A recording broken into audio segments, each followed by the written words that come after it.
नमस्कार। राज्यसभा टेलीविजन के कार्यक्रम मीडिया मंथन में आपका स्वागत है। मैं हूं उर्मिलेश।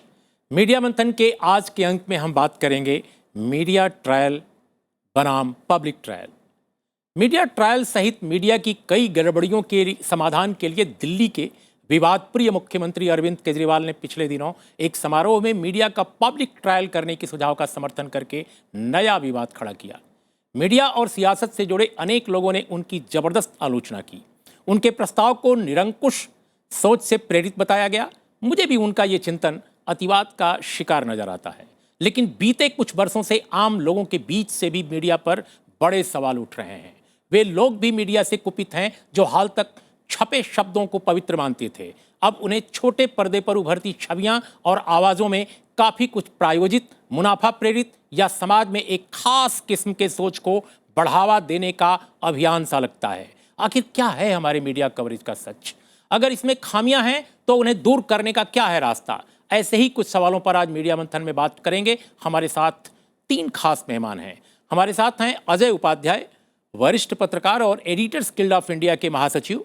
हमारे साथ हैं आनंद प्रधान, जो एक मीडिया समीक्षक हैं और साथ में Indian institute of mass communication में एसोसिएट प्रोफेसर भी। हमारे साथ हैं समाजशास्त्री और लेखक नरेंद्र मेहता, जिन्होंने इंडिया ऑन टेलीविज़न नाम की एक पुस्तक भी लिखी है। हम आप तीनों का स्टूडियो में स्वागत करते हैं और शुरुआत हम करते हैं आनंद प्रधान आपसे।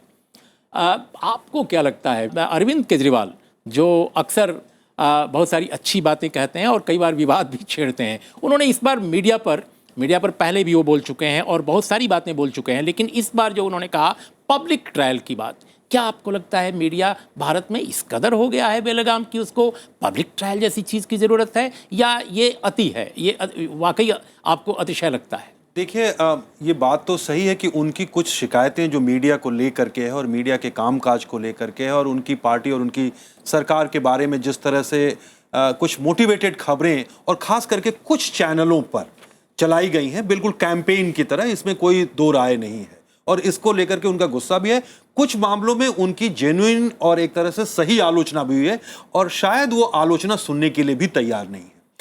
उस लिहाज से अगर उनके इस बयान को देखें तो जो पब्लिक ट्रायल शब्द इस्तेमाल किया उन्होंने कि उसका पब्लिक ट्रायल होना चाहिए, तो पब्लिक ट्रायल से एक तरह की खाप पंचायत वाली भाव निकलते हैं या भावना निकलती है कि जैसे कोई एक खास जगह पर लोगों को इकट्ठा करके और भीड़ इकट्ठा करके और उसको होस्टाइल बनाकर उसको खिलाफ खड़ा करके मीडिया कर्मियों को या मीडिया को, या जैसे मान लीजिए कि हमारे देश में इससे पहले भी इस तरह की घटनाएं होती रही, कभी शिवसेना, कभी बजरंग दल, इस तरह के संगठन अटैक करते रहे हैं मीडिया संगठनों पर या समाचार पत्र के दफ्तरों पर या टेलीविजन चैनलों के दफ्तरों पर। वो भी एक तरह का पब्लिक ट्रायल ही था और उसमें भी उनकी बहुत सारी शिकायतें रहती थी।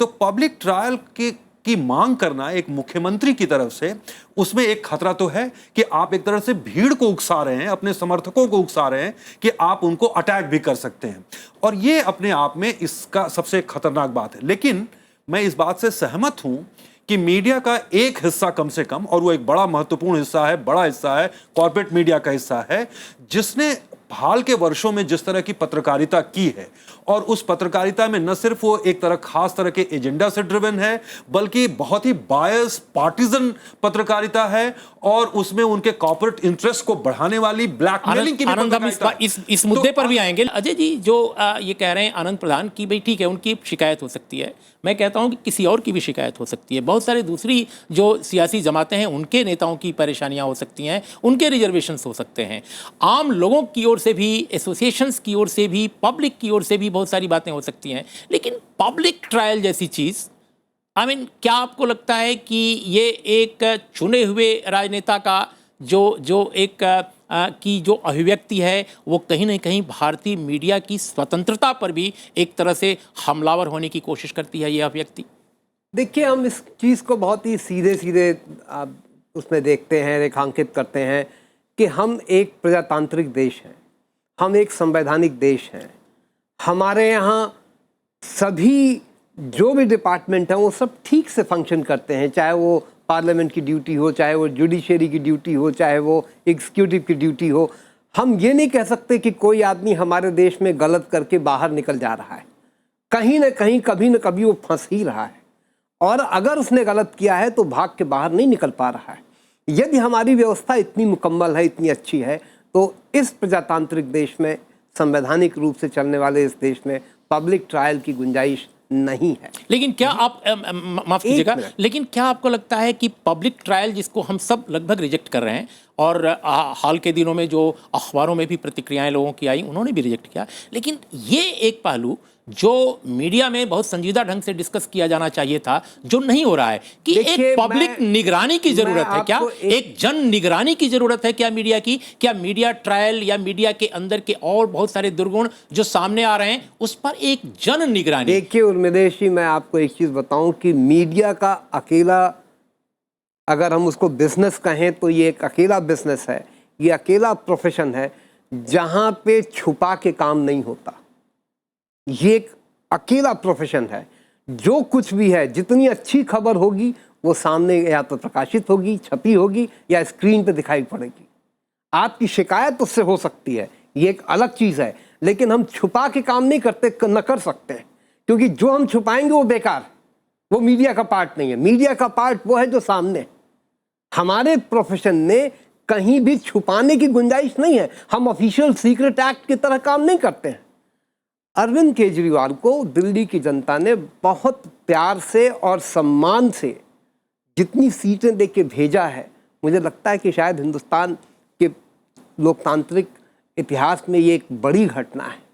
मुझे लगता है कि अरविंद उस जिम्मेदारी को ठीक से समझेंगे। लेकिन नलिन, माफ करिएगा, जब वो कहते हैं उनकी भी कुछ अकाउंटेबिलिटी बनती है, उनको ये देखना चाहिए कि मीडिया और सरकार के बीच का रिश्ता कैसा होता है, उनको भी जांचना चाहिए। उनके अपने ग्रीवांसेस हो सकते हैं, लोगों के भी उनसे ग्रीवांसेस हो सकते हैं। मैं अजय जी, मैं पॉलिटिकल इशू पर नहीं जाना चाहता, लेकिन हमारा ये कहना है, मैं ये कह रहा हूं कि क्या इसके लिए कोई पब्लिक ट्रायल होगा? नहीं होगा। कि मीडिया जो अपनी भूमिका निभा रहा है उसमें 19-20 हमेशा रहता है, उसके अपने रास्ते हैं ग्रीवांसेस एड्रेस करने के।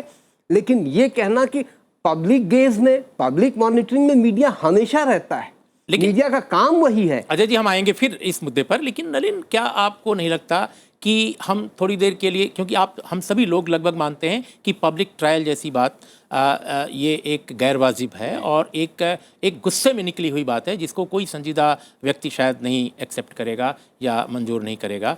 लेकिन जो जन निगरानी का प्रश्न है भारतीय मीडिया की, ये केवल कोई एक मुख्यमंत्री, एक राजनेता ही नहीं, आम लोगों के बीच से ये बात उभर रही है कि पिछले कुछ वर्षों से जिस तरह मीडिया का विस्तार हुआ है, 24/7 जो चैनल्स हैं, रोज़ कुछ बातें कहते हैं, रोज़ बहुत सारी बातें उगलते हैं, और वो बातें बहुत लोगों को नागवार भी गुजरती हैं। बहुत सारी उसमें अच्छी चीज़ें हैं, बहुत सारी नागवार भी हैं। हमने उमा खुराना का ट्रायल देखा, हमने मोहम्मद आमिर का देखा कि जो लगातार कई सालों तक जेल में बंद रहे, जिनके बारे में न जाने मीडिया ने क्या क्या कहता रहा। हमने और तो और इंडियन जर्नलिस्ट बहुत सारे हैं, जो सीनियर इफ्तिखार गिलानी का केस देखा, उसका मीडिया ट्रायल देखा। तो हमारा ये कहना है कि सिर्फ मीडिया ट्रायल नहीं, बहुत सारी मीडिया के अंदर की अतियाँ हैं, बहुत सारी मीडिया के अंदर की परेशानियां हैं। क्या एक पब्लिक जो स्क्रूटनी की बात, एक जन निगरानी की बात, क्या यह एक संजीदा प्रस्ताव हो सकता है जो नहीं हो रहा है? उर्मिलेश जी, दो बातें। पहली बात, जो केजरीवाल जी ने कहा, मुझे उनके वक्तव्य से याद आई फ्रांस की क्रांति की, रोबेस्पेयर की। जब कहते हैं ना, revolution devours its own children, Robespierre ने क्रांति के बाद बहुत सारे लोगों को गद्दार कहकर उनका ट्रायल किया। इस तरह की जो बात है, ये अति है मेरे हिसाब से। तो ये एक बात, तो एक बात रही। दूसरी बात रही कि क्या मीडिया बहुत ज़्यादा अति अपने आप कर रहा है, वो दूसरा मुद्दा है। उसमें कोई शक नहीं है कि हमारा मीडिया जो है बहुत ज़्यादा टैब्लॉइड हो गया है। बहुत, अगर आप किसी भी सर्वे को उठा के देख लें, आज से 10-15 साल पहले जर्नलिस्ट की जो लोगों के बीच में छवि थी वो बहुत अच्छी हुआ करती थी, आजकल राजनेताओं से भी नीचे है। तो पहली बात ये। दूसरी बात ये कि जहाँ तक मेरा शोध ये कहता है कि न्यूज़ चैनल्स जो हैं हमारे, 800 चैनल हैं, जिनमें से करीब 400 न्यूज़ करते हैं। हर किसी भी, आप 11 भाषाएं हैं, 11 भाषाओं में किसी भी आप भाषा में उठा के देख लीजिए, 70 to 80% जो चलाते हैं वो 3 तरह के लोग हैं: राजनेता, राजनीतिक पार्टी, रियल एस्टेट वाले, चिट फंड वाले, या कॉर्पोरेट ओनर्स। सो उससे, और ये लोग जो हैं, ये कई लोग इसमें से कुछ लोग ठीक भी कर रहे हैं, लेकिन ज्यादातर ये लोग पत्रकारिता के लिए नहीं कर रहे हैं, किसी और चीज के लिए कर रहे हैं। तो लोगों का विश्वास बहुत उठ गया है। तीसरी बात आपने कहा कि निगरानी किस तरह होनी चाहिए, जहाँ एक सेल्फ रेगुलेशन मैकेनिज्म है हमारा, जो आमतौर पे मान रहे हैं लोग कि फेल कर गया है। जी, तो मैं उसमें आपको 2 आंकड़े देना चाहता हूं कि 2 रेगुलेशन मैकेनिज्म है, एक एंटरटेनमेंट टेलीविजन के और एक न्यूज टेलीविजन के। जो बीसीसीसी है, जो न्यूज एंटरटेनमेंट टेलीविजन के, अगर आप दोनों को आप कंपेयर करें तो एंटरटेनमेंट टेलीविजन का रेगुलेशन काफी अच्छा हो रहा है, न्यूज का बहुत ही खराब हो रहा है। आंकड़े ये हैं कि पिछले करीब 3 साल में लगभग 18,000 कंप्लेंट दी गई बीसीसीसी को। उन्होंने अपने वेबसाइट पे हर एक कंप्लेंट का उन्होंने क्या किया, क्यों डिसीजन लिया, क्या फाइन दिया, कि क्यों या क्या उनको लगा कंप्लेंट ठीक नहीं है, क्या उन्होंने एक्सप्लेन किया है। न्यूज में सिर्फ एक साल में करीब 1100-1200 कंप्लेंट आती हैं। वो ट्रांसपेरेंटली नहीं बताते हैं कि हमने क्या किया। जिन लोगों को फाइन करते हैं उन्हीं का बताते हैं, बाकी लोग का नहीं बताते हैं। तो चाहे वो ऑनेस्टली भी कर रहे हो, लोग ये डाउट कर सकते हैं कि ये छुपा रहे हो। शायद मेरे हिसाब से फुल ट्रांसपेरेंसी होनी चाहिए। अगर आपको लगता है कोई कंप्लेंट ठीक जायज नहीं है तो आप बताइए क्यों जायज नहीं है, और हर एक जो भी कंप्लेंट आती है उसको वेबसाइट पे दिखाना चाहिए कि हमने इस पे निर्णय ये क्या लिया। दूसरी बात, फाइन्स जो हैं बहुत कम है, नॉर्मली 1-2 लाख का फाइन होता है, और ये जो रिजर्व रेगुलेटरी मैकेनिज्म है ये बहुत ही वॉलंटरी है। अगर आपका चैनल है, हमने आपको फाइन किया, आप फाइन नहीं मानेंगे, आप वॉकआउट कर जाएंगे, बिल्कुल आप वॉकआउट कर जाएंगे। ये तो और ऐसा होता रहा है। ऐसा होता रहा है, कई उदाहरण है, आप भी जानते हैं, हम भी जानते हैं। तो इस मेरे हिसाब से, क्योंकि ये जो देखिए हिंदुस्तान में सबसे बड़ी प्रॉब्लम ये है कि रेगुलेशन की जब भी बात होती है तो राजनेता क्या करते हैं, उसको सेंसरशिप का मापदंड मानकर ऐसे इस तरह के लॉज के ड्राफ्ट लेके आते हैं जिसमें कि पूरी इंडिपेंडेंस ऑफ प्रेस खत्म हो जाएगी, और फिर सारे जर्नलिस्ट भी एक हो जाते हैं कि साहब ये तो होना नहीं चाहिए और वाकई नहीं होना चाहिए, और इसीलिए रेगुलेशन नहीं हो पाती है। हमारा एक इन कॉन्सेप्ट सेल्फ रेगुलेशन ठीक है, लेकिन उसकी इंप्लीमेंटेशन ठीक नहीं है। इसको कंपलसरी होना चाहिए और फाइन ज्यादा होनी चाहिए। आई थिंक नलिन ने बहुत महत्वपूर्ण बात कही है, और हम एक छोटा अंतराल अभी लेते हैं, और अंतराल के बाद जब लौटेंगे तो हम यही जानने की कोशिश करेंगे अपने तीनों मेहमानों से, क्या भारतीय मीडिया में, जैसा नलिन कह रहे हैं कि न्यूज़ का जो पूरा का पूरा मामला है, उसमें जो सेल्फ रेगुलेशन या उसकी निगरानी, ये बिल्कुल उपेक्षित एक पहलू है। किस तरह का मैकेनिज्म, किस तरह का तंत्र हम डेवलप कर सकते हैं भारतीय मीडिया के अंदर से, जो इन मसलों को, जो खबर के मसले हैं, जो खबरिया चैनल हैं, जो अखबार हैं, उनमें वाकई मीडिया ट्रायल से लेकर के और खबरों के नाम पर जो बहुत कुछ ऐसा परोसा जा रहा है जो खबर नहीं है, जो खबर की समीक्षा नहीं है, जो खबर का विश्लेषण नहीं है, कैसे उनको हम उसका रास्ता खोज सकते हैं। हम इसी पहलू पर बात करेंगे एक अंतराल के बाद। मीडिया मंथन की इस चर्चा में आपका एक बार फिर स्वागत है। आज हम बात कर रहे हैं मीडिया ट्रायल बनाम पब्लिक ट्रायल। आनंद प्रधान, अंतराल के पहले नलिन ने एक बड़ा महत्वपूर्ण प्रश्न उठाया कि जो न्यूज़ का पूरा मामला है हमारे देश में, चाहे अखबारों का हो, चाहे चैनलों का हो, खासकर चैनलों का, वहाँ पर एक तरह की स्वच्छंदता है, एक तरह की स्वेच्छाचारिता है।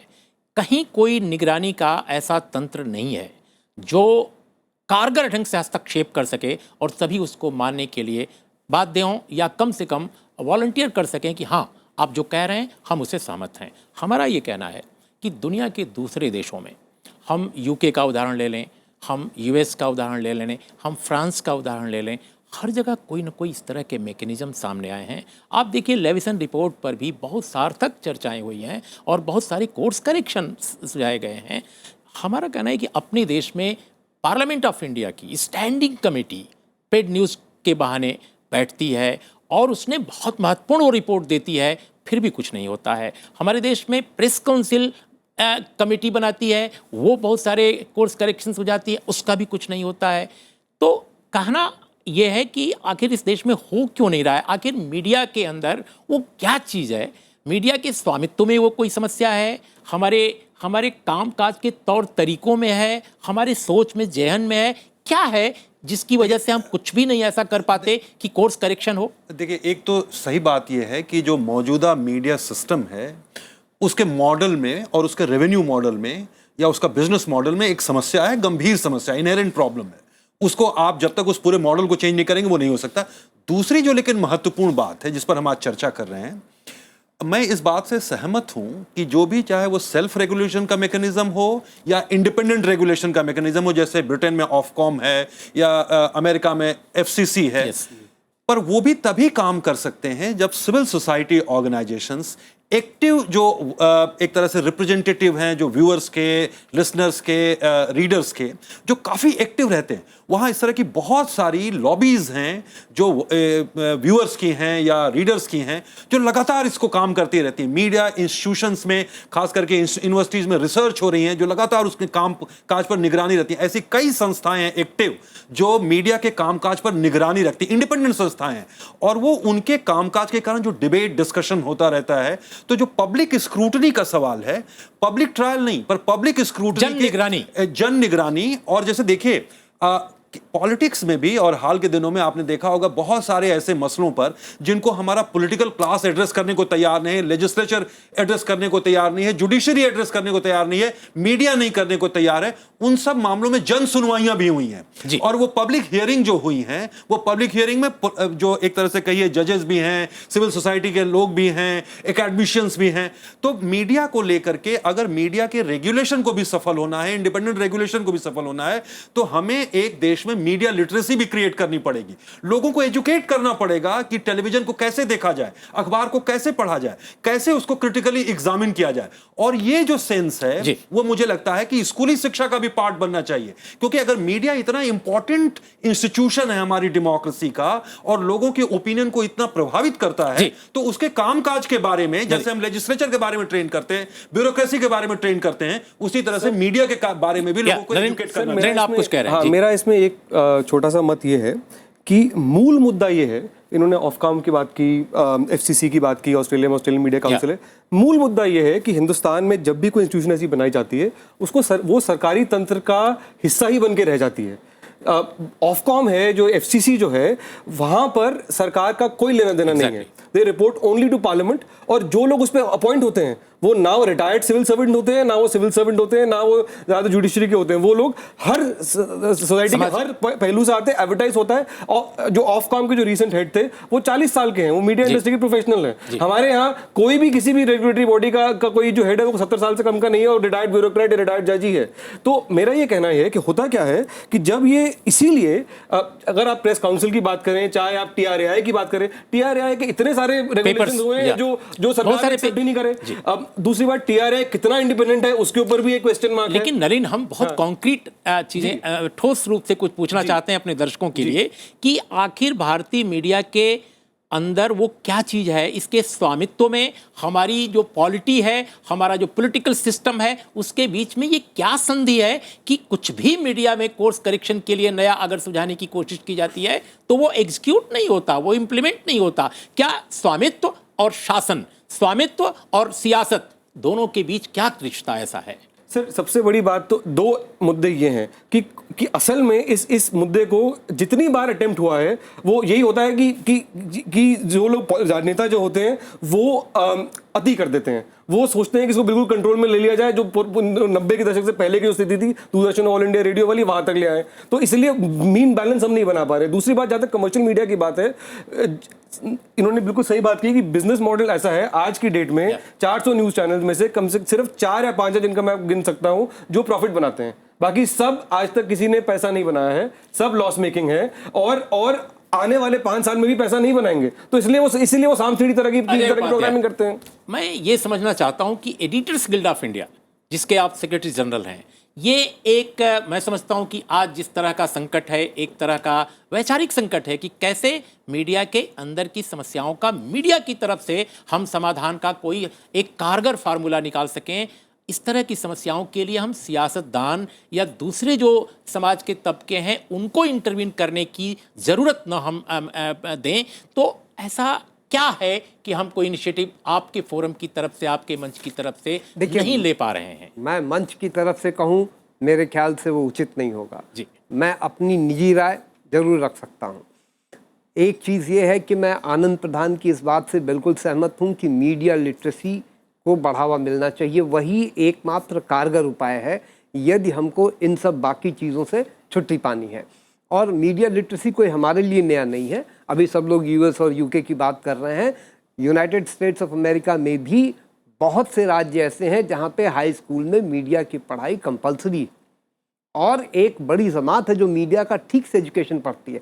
वो स्कूलों में अखबार बनाना, अपना चैनल चलाना, इस तरह की चीज़ों सीखते हैं वो लोग। जब इस तरह की चीज़ से नागरिक रूबरू होगा तो उसको उसकी बारीकी की बहुत सारी चीज़ों का एक ज्ञान होगा, उसका अनुभव होगा, और जब वो एक नागरिक के रूप में आएगा तो बेहतर नागरिक के रूप में आएगा। मुझे लगता है कि मीडिया लिटरेसी एक कारगर उपाय है, और उसके सहारे जो मीडिया एडवोकेसी की बात कह रहे हैं आनंद, मैं उससे पूर्णतः सहमत हूँ। निगरानी कोई भी कर सकता है। मैंने पहले भी कहा था कि हमारा प्रोफेशन एक ऐसा प्रोफेशन है जिसमें कुछ छुपाने को नहीं है। हम बैंक लॉकर में पैसा नहीं रख सकते। बहुत अच्छी खबर लिखेंगे तो फ्रंट पेज पे छापेंगे, बहुत छुपाएंगे तो पेज 9वें पेज पे होगा, लेकिन छपा जरूर मिलेगा, दिखाया जरूर जाएगा, चाहे रात को 12 बजे दिखाया जाए या सुबह 7 बजे दिखाया जाए। तो जहाँ पे हर चीज़ सार्वजनिक है उसकी केवल निगरानी मात्र होनी है, उसका ठीक से स्टडी होना है और सिटीजन अवेयरनेस क्रिएट होना है। वो एक उसका कारगर उपाय है, अच्छा उपाय है। लेकिन आनंद प्रधान, ये उपाय तो जो कह रहे हैं आनंद अजय जी, लेकिन सवाल यह है कि एक तरफ मीडिया पर बम्बार्डमेंट, जिस तरह से कि पब्लिक ट्रायल, तो कुल मिलाकर एक ऐसा इंस्टीट्यूशन जिसके बगैर हमारे देश की आज़ादी, हमारे देश की जो डेमोक्रेसी है उसका क्या चेहरा होगा, हम आप कल्पना कर सकते हैं। खतरा है। देखिए मैं ये कह रहा हूं कि मीडिया खराब है, मीडिया के अंदर कमियां हैं, लेकिन क्या मीडिया के बगैर डेमोक्रेसी संभव है? क्या मीडिया के बगैर हमारी जमहूरियत नहीं कर सकते? तो और मैं इसीलिए हमारा सवाल यही है आनंद, जरा सवाल सुन लें। हमारा सवाल यही है कि मीडिया पर जो हमले हैं वो शायद बिल्कुल गलत निशाना साध रहे हैं, निशानेबाज गलत हैं। सवाल इस बात का है कि मीडिया के अंदर से कोर्स करेक्शन की बात बार बार मैं कह रहा हूं, वो इनिशिएटिव अगर कहीं रुका पड़ा है वो कैसे आगे जाएगा? हमारी चिंता का सबब ये होना चाहिए जो मीडिया में लोग नहीं महसूस कर रहे हैं। इसके बारे में आपकी क्या राय है? मैं आपकी बात से बिल्कुल सहमत हूं, और कहीं ना कहीं जब अगर हम अपनी आजादी को लेकर के और मीडिया के अंदर जो काम करने वाले लोग हैं अपनी आजादी को लेकर सतर्क और बिल्कुल सतर्क नहीं होंगे तो मीडिया जैसे इंस्टीट्यूशन जो डेमोक्रेसी का बहुत ही इंटीग्रल पार्ट है, उसके बिना आप किसी लोकतंत्र की कल्पना नहीं कर सकते, क्योंकि freedom of speech and expression is mother of all freedoms. तो अगर उस हिसाब से हम देखें तो इसकी आजादी को बचाए रखने के लिए मीडिया के लोगों को ही यह पहलकदमी लेनी पड़ेगी। और आप याद रखिए, आप जैसे पेड न्यूज के बारे में आपने पूछा, पेड न्यूज के बारे में जो कमेटी की रिपोर्ट थी उसने यह कहा कि 2 चीजें होनी बहुत जरूरी हैं, उसके बिना इससे लड़ नहीं सकते, और उस रिकमेंडेशन पर कभी बात नहीं होती है। पहला उन्होंने कहा कि सारे अखबारों और चैनलों के अंदर यूनियन को बनाना ही पड़ेगा, यूनियन का अधिकार देना पड़ेगा लोगों को, अगर पत्रकार इकट्ठा नहीं रह सकते। और दूसरा उन्होंने कहा कि कॉन्ट्रैक्ट का सिस्टम खत्म करना पड़ेगा। ये प्रेस काउंसिल की जो परंजय गुहा कमेटी की रिपोर्ट थी। माफ कीजिएगा आनंद प्रधान, यह स्टैंडिंग कमेटी जो पार्लियामेंट की थी, पार्लियामेंट से ज्यादा रिप्रेजेंटेटिव बॉडी न तो प्रेस काउंसिल है ना एडिटर्स गिल्ड है। पार्लियामेंट की स्टैंडिंग कमेटी की जो इंफॉर्मेशन टेक्नोलॉजी मिनिस्ट्री की रिपोर्ट है उसमें भी ये सारे सुझाव दिए गए। अब मैं ये पूछना चाहता हूं, नहीं रहा है, तो मैं यही तो सवाल पूछना चाहता हूं कि ये, और जबकि हमारे देश में वर्किंग जर्नलिस्ट एक्ट है, उस एक्ट को खुलेआम अनदेखा करके क्यों कॉन्ट्रैक्ट सिस्टम, जहां अगर जॉब गारंटी नहीं कर सकते एक जर्नलिस्ट की, एडिटर की गारंटी नहीं कर सकते, और दूसरी तरफ उसको बार्गेन करने का अधिकार नहीं मिल सकता, तब तक ये जो ओनरशिप जिस तरह से हावी होती जा रही है और लोगों को एक तरह की सेल्फ सेंसरशिप बढ़ रही है, ये अपने आप में मीडिया की इंडिपेंडेंस के लिए बहुत खतरा है। नलिन मेहता सर, मेरे 3 सुझाव हैं डायरेक्टली। एक, पहला तो ये कि जो TRAI की काफ़ी पुरानी रिकमेंडेशन है, 2 बार TRAI रिकमेंड कर चुका है कि राजनेताओं और राजनीतिक पार्टियों को मीडिया से बेदखल कर देना चाहिए और उनको ओनरशिप नहीं करने देनी चाहिए, क्योंकि ये सिर्फ ये बात नहीं है कि वो चलाते हैं न्यूज़ चैनल तो इसलिए तो उस तरह की न्यूज़ करते हैं। नहीं, but what about cross media holding? Sir, I'm coming to that. As far as the political ownership is concerned, what happens is, क्योंकि बहुत सारा ब्लैक मनी उसमें आता है, तो उससे जो ऑनेस्ट मीडिया ऑर्गेनाइजेशन है उनका भी न्यूज़ गैदरिंग डावाडोल हो जाता है, क्योंकि ये लोग जो है बिना किसी तर्ज के बहुत ज़्यादा रिसोर्सेज डालते हैं। पहली बात ये। दूसरी बात, जहाँ तक रेटिंग्स की बात है, क्योंकि सारे चैनल सिर्फ एक ही बाबा को मानते हैं, वो है रेटिंग बाबा।